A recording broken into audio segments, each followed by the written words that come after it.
Hello and welcome back to Cloud Lulls People to Sleep for the second part of Crash Bandicoot and Sane Trilogy for Rocket Rabbit Commentaries.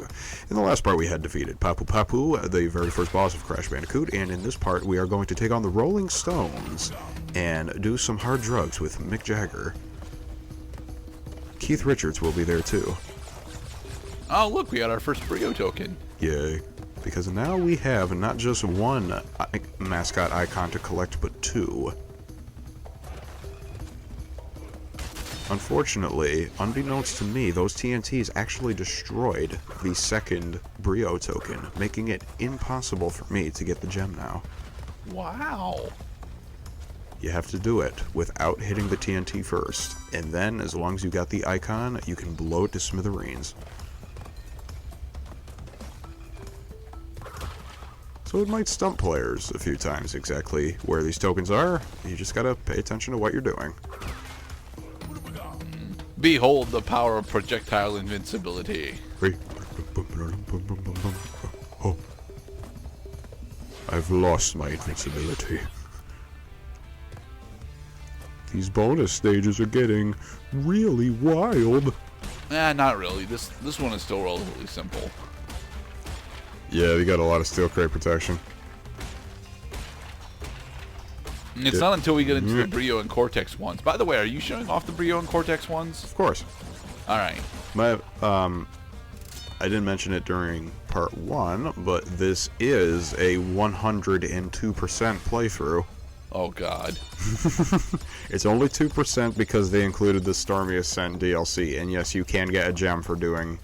You can get the 27th gem in the game by doing the Stormy Ascent DLC. Again, there's another fucking colored gem platform here. Shoes. These things are littered all over this game, and it doesn't help that you don't get access to like a good half of them until almost the end of the game. Gerdette, let me tell you something about 9-year-old children. They are fucking stupid. Yes, but they don't deserve this kind of punishment just for trying to enjoy their action platformer. On the subject of punishment, Crash has a little splaining to do to the gods for his failures.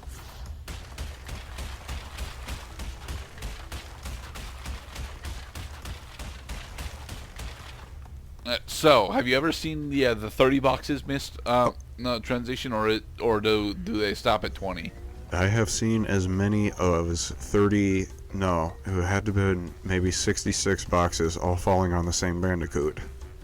And now we also have the option to have numerous crates dropped on Coco's head at the end of the level if you so choose to complete it as her. Giddy up. Ride the boar! This is what I love about the Hogwild levels. You have only one control. Jump. And go left. Or right. That's it. It's that simple. Yeah, I will say that these particular levels, which gave rise, of course, to the Polar and Purr levels in 2 and 3 respectively, are actually pretty awesome. And then you end up getting Crash impaled on a tiki pole because, well, he can't actually jump over the natives. You can't jump over the natives. Oh, you have managed to do it that time, except you were already past them when you started jumping, so I'm not sure if it worked or not. These guys are wicked weird to watch in the original PS1. Whoosh. They look like they were a little bit more purpose-driven. I will stop him with my iron shield of wooden nests. I'm gonna go left. No, I'm gonna go right. Now I'm gonna go back left again. Left. Right. Be vigilant, my warrior brothers. We will feast on Bandicoot and swine. That's what they're gonna do with you, Hog Buddy. They're gonna eat you. I'm here to save you. No, Crash is not here to save him. He's going to eat the swine too.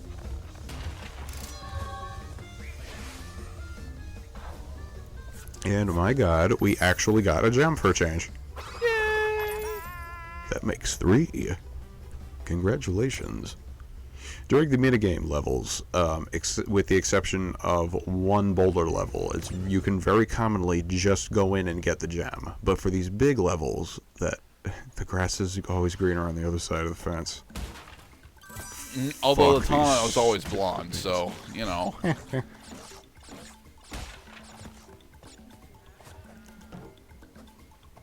Bounce. Super jump.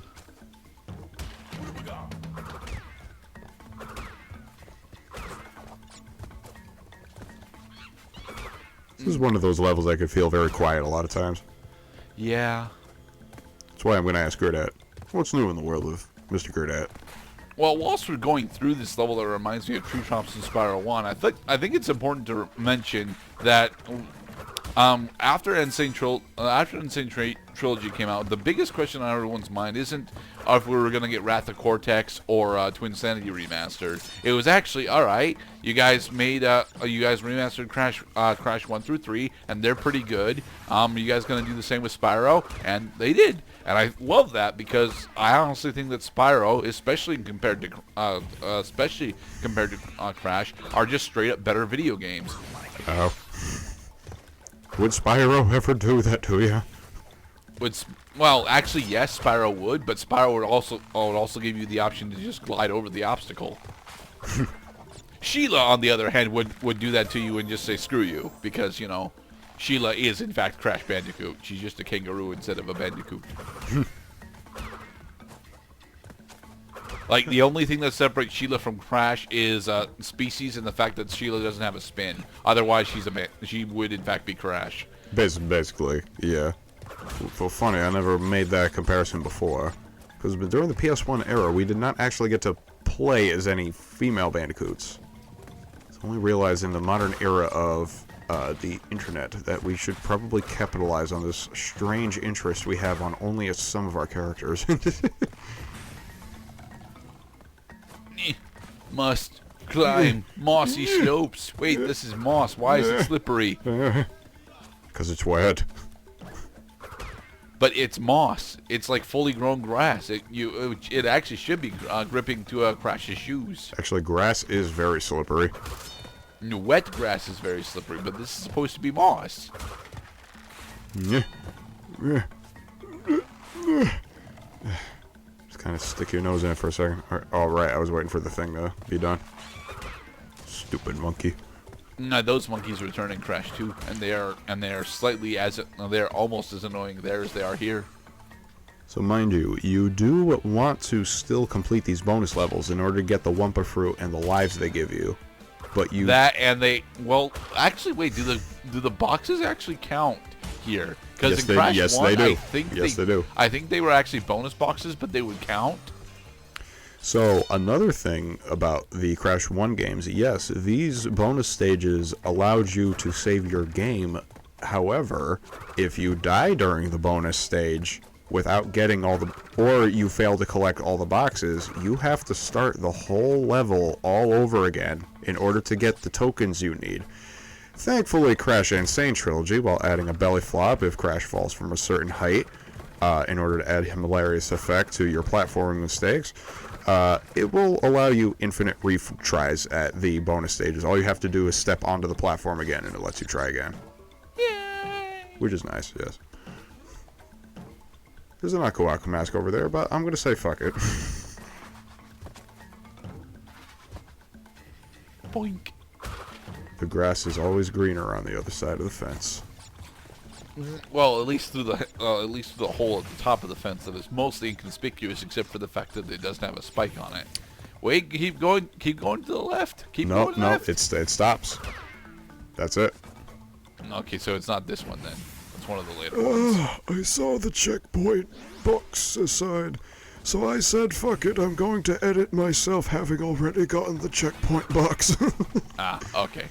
There literally is no reason to take the normal pathway. Thankfully, there are no boxes during the normal pathway, so that fence skip lets you skip just a bunch of hazards. And skipping hazards is what this game desperately wants you to do. Or just use your mad skills after playing Tony Hawk, rocking out to CKY. As blasphemous as this sounds, there's only like a total of 5 tracks in the Tony Hawk lexicon that I actually remember, and to be honest, one of them is just Ace of Spades, and the whole reason I know that one is because it's actually on the Carmageddon 2 CD. So I remember, I meant to do that. I meant That's to. what you get for spinning a life away. For spinning a life away, yeah. I remember 96 Quite Bitter Beings by CKY, Liberate by Disturbed, Shimmy by System of a Down. That's another good one. I'm trying to think of it. Oh yeah, and Break On Through to the Other Side by The Doors. That was Tony Hawk's Underground too. I think Ace of Spades is in Tony Hawk's Pro Skater 2. Do I stand or split? The Ace of Spades. The Ace of Spades. Now Hey, we made it to the next island. Woohoo! Yes, we have made it to Island 2, in Part 2 of all times. And now we are going to use Character 2. Coco Bandicoot. Coco actually And did for not the even... record, Coco handles exactly the same as Crash, just like she's supposed to. Yes. She is very much just a cosmetic switch. Does she actually have her own unique dying animations, or does she copy those from Crash 2? She has some... She has some death animations. I mean, if you fall into a pit, as you recall, you know, just like Crash will just throw his shoes up for some reason. Which is probably actually the impact setting his rubber shoes back up because that's how hard he hit the ground. That also will happen to Coco. Coco also turns into an angel a lot of times to show that she died and is going up to heaven, in lieu of showing maybe some more graphic animations. All right, but what of the fire death? Because you showed off the Crash fire death earlier, so that's the one that I'm actually curious about. I think she gets turned to cinders. She either gets turned to cinders or she turns into an angel. I'm gonna guess she turns into an angel. Okay.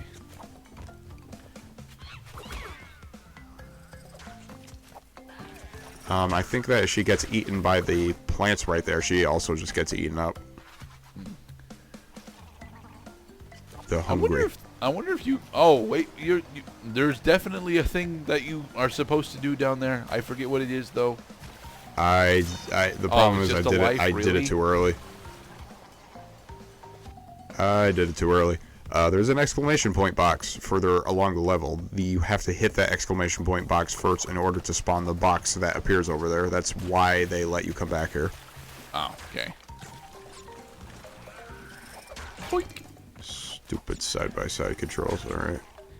And in order to make it clear that that's what you're supposed to do, they put 2 Wumpa Fruit backwards so that you can attempt to do this jump. Okay. Screw the rules, we made this game. Alright, so you gotta so the TNT crate is going to destroy the arrow box. That's the only way you can get out of there. Alright. Although I think with a pixel perfect jump you probably could just ride the log back.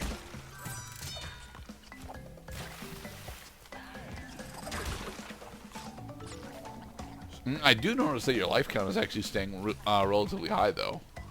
Yeah, these early stages really load you up on lives because we have our first challenge map coming ahead in the next part, the Lost City. That's going to be our first chance at getting a color gem, and as I had described during the last part, you have to beat the entire level without dying while getting all of the boxes.